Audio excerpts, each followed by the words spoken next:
Hey there, this is Kathy with the Traveling Homesteader and Gyroscope Farm. I just thought I'd go in a little different route today to show you some other opportunities for emergency kits for being self-reliant.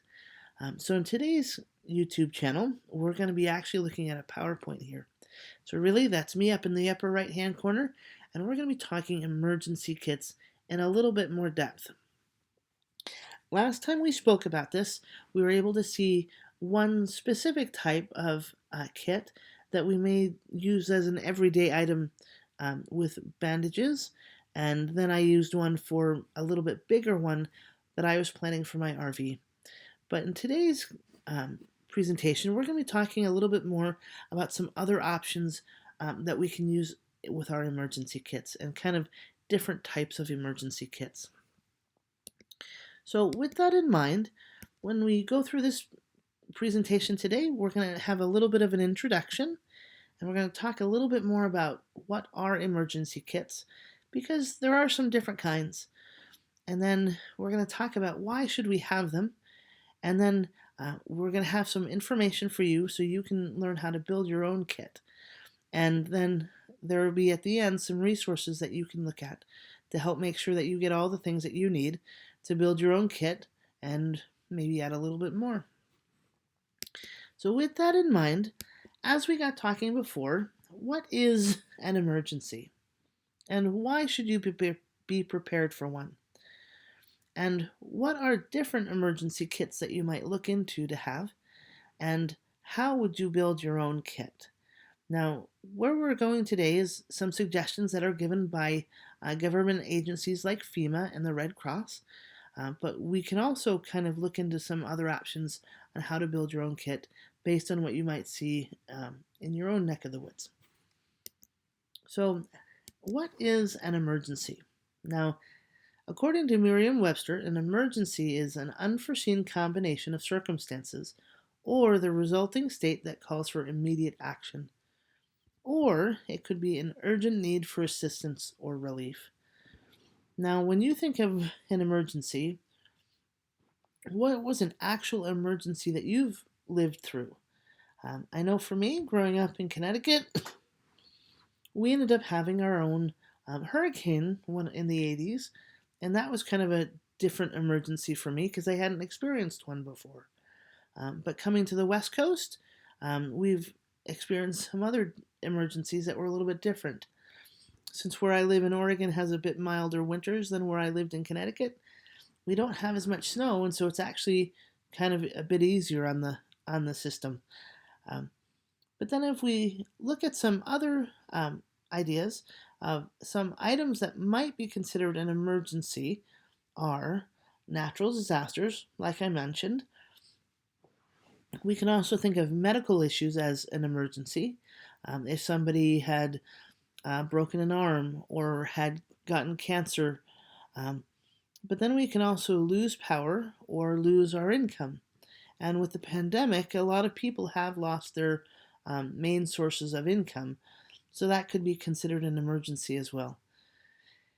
So as the images in our slide indicate, are you prepared? Or were you prepared for any one of these emergencies that might have occurred? So, based on some of the things that you might know, were you prepared for, like the pandemic? So, why should you be prepared? Now, why should you have been prepared for something like the pandemic?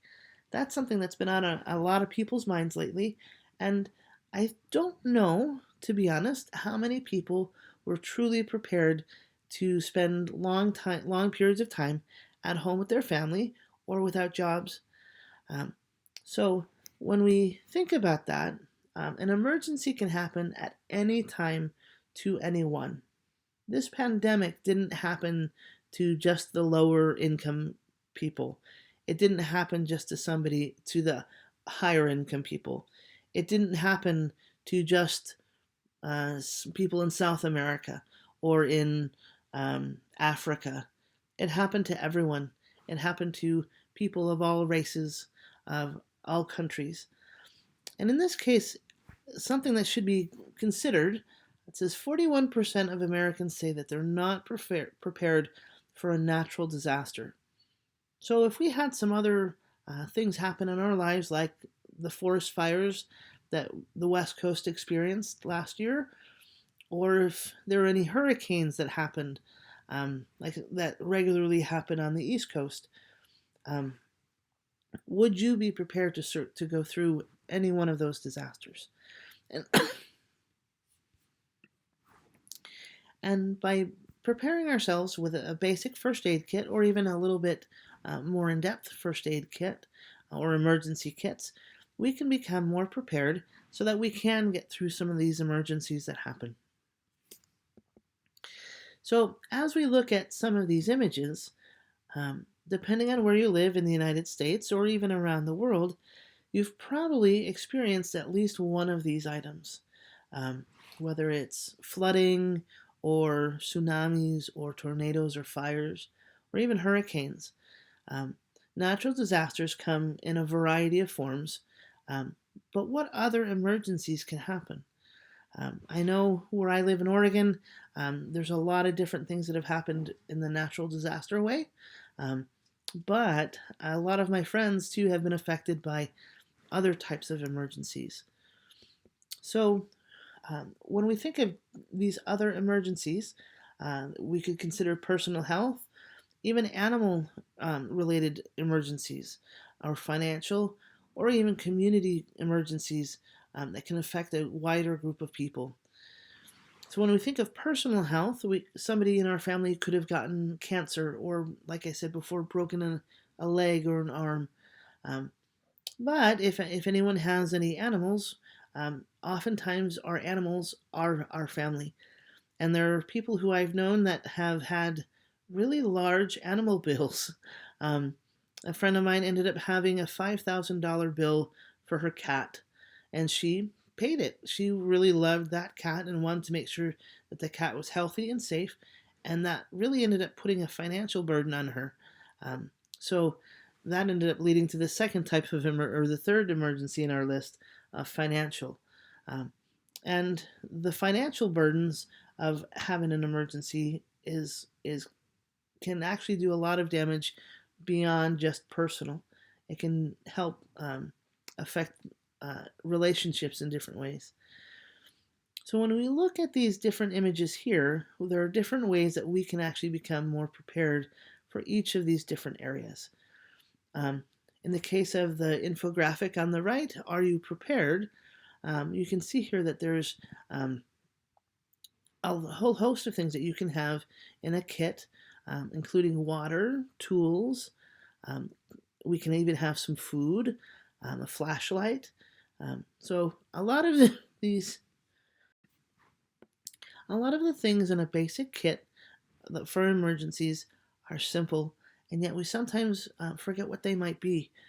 So when we think about these emergency kits, like first aid kits, 72-hour kits, bug out bags, or animal emergency kits, they can generally have the same things, but they'll each serve different purposes.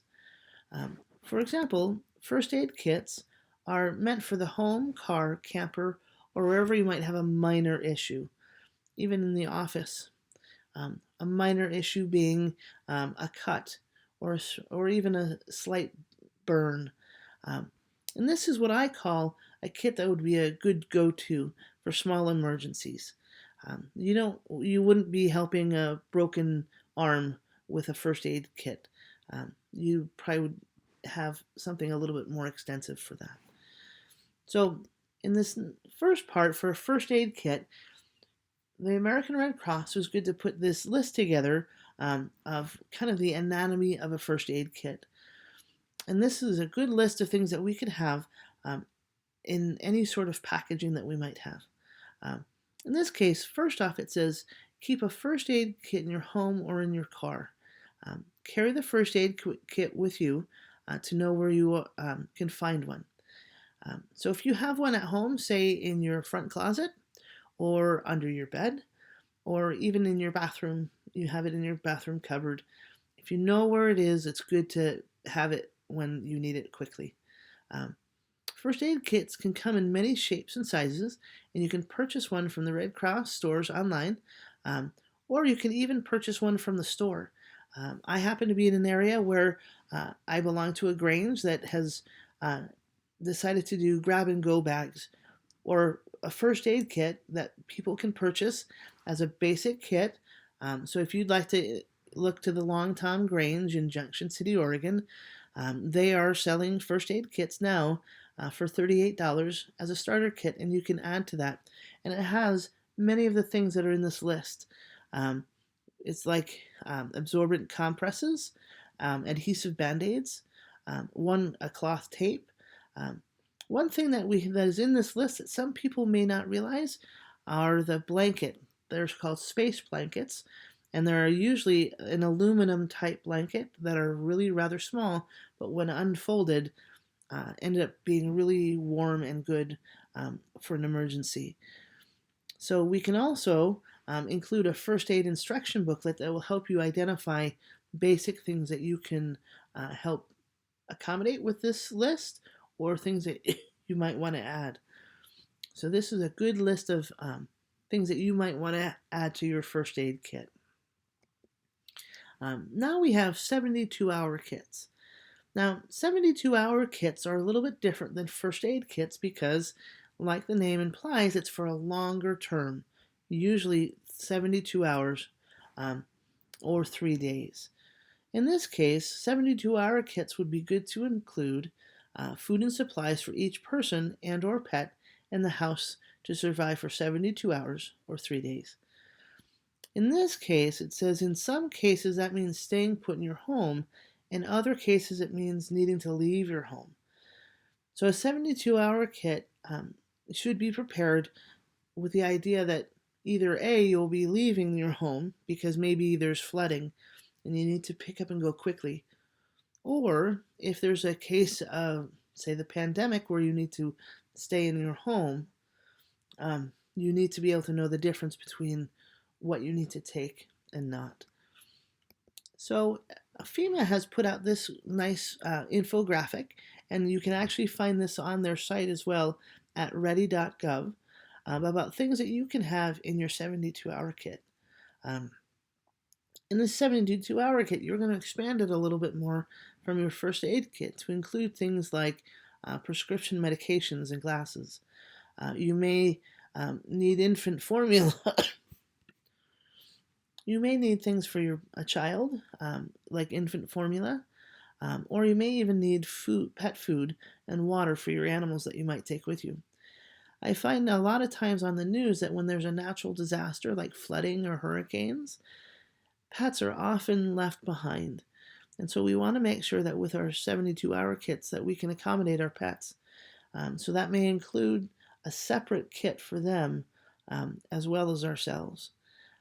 So we also might want to include in this kit some extra cash, some sleeping bags or blankets that we may take with us. We also could consider taking important paperwork.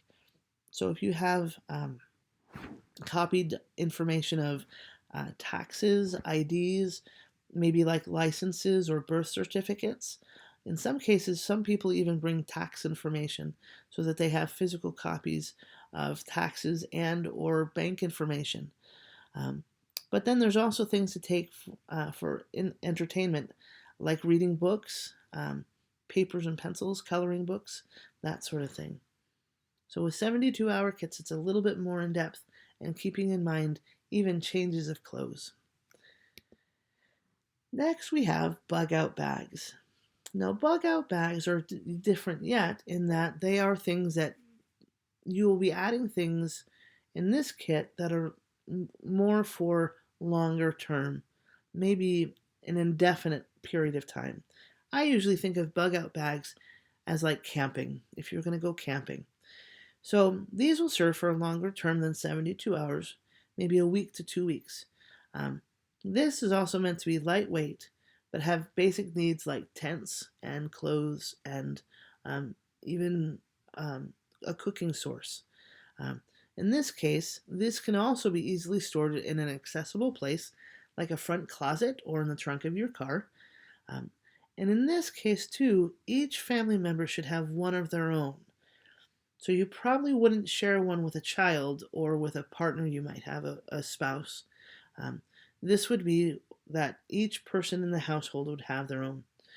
In my case, because I'm single, I would just have one for me, but then I would also include one for my 3 dogs and have things for them so that I can take things and make sure that they're okay. And so, in this next part, in this type of setup, we might have something like a tarp in the upper left hand corner that we can use as a tent. Then we might want to also consider having things like zip ties and duct tape, and even solar power flashlights. These types of tools will allow us to have multi use items for things like drying our clothes or even putting up a tent. Um, so in this image, we also have don't forget important documents, water, and prescription medications. Each of those things are just as important as having some shelter and change of clothes. So this would be a good thing to have set up already before an emergency happens. So with that in mind, now that we've talked about some different ideas of first aid kits and bug out bags and 72-hour kits, you can look up at fema.gov for the Federal Emergency Management Agency's information on emergencies. You can go to the redcross.org for good information from the Red Cross. And each state has an emergency response commission.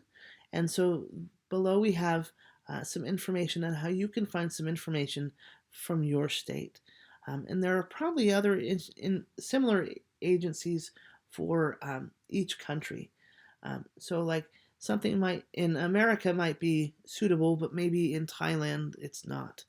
And maybe something in England would work, but maybe not in South Africa. So you might want to check into that sort of thing too, that if you are not in the United States, that you may want to check out a government site that would offer an emergency response there as well. So now that we've talked about all sorts of different kits and you have a different way of looking into how to do your own kits, I challenge you to start setting up your own emergency kit, whether it's a first aid kit, a 72-hour kit, or even a bug out bag for yourself and your family, and even if you get the yen to do your animals. If you're really brave and want extra points, you could do one for your animals as well. So thank you for stopping by, and we look forward to hearing you again, seeing you again, and come back to the. So keep on coming back to the Traveling Homesteader and Gyroscope Farm, and if you haven't already, hit the subscribe button below, and we look forward to seeing you again.